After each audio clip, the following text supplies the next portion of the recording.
Nelson Guerrero hasn't opened his shop for months. All the handmade clay pottery inside is full of dust, including the emblematic piggy banks that he makes.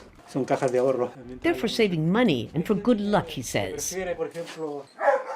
But today, potters in this small rural town have neither money nor luck. Pomaire's streets and shops used to overflow with visitors, but not since April. I leave my shop open to air out the place, so if anyone passes they can take a look. Old habits are hard to break. For generations, the people of Pomaire have made their living from making this type of pottery, as emblematic as the Chilean corn pies they're served in. But now Pomaire is as empty as people's pockets. Just before lunchtime, you suddenly see residents coming out, all heading in the same direction, to the same place. ROSA ENCINA is in charge of the community center that's become Pomaire's lifeline. All the volunteers at this soup kitchen are out-of-work potters. We started with 100 meals, then 120, every day more and more, until the day came that we had nothing left to serve, so we called the press and asked for help. 2 weeks ago, that help started arriving, especially from the capital's poor neighborhoods and from the fish, fruit, and vegetable markets. Today, they'll serve 500 meals. Rosa welcomes her neighbors as though they're being invited to lunch, except that they're all carrying pots to take the food home. As many portions as there are in each household.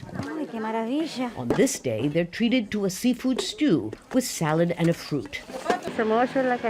There are 4 adults and 4 children in our house. We can't afford nappies, but thankfully here we get a good meal. It's finally Ingrid Valdovinos' turn. Her mother, who has difficulty walking, has been waiting eagerly for the warm lunch.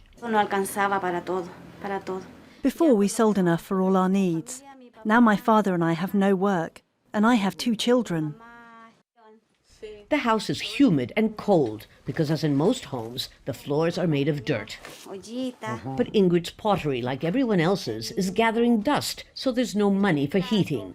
This town is one of the few that is not under obligatory quarantine. In fact, there are very few people here infected with COVID-19. And yet the impact of the pandemic has been devastating. So much so that many are very worried that unless the pandemic and its economic effects ease quickly, like Pompeii, Pomaire as we know it will cease to exist. They know they can't depend on charity forever to fill their empty pots. Some are already looking for other ways to make a living, even if it means the end of one of Chile's most beloved cultural icons. Lucia, Newman, Jazeera, Pomaire.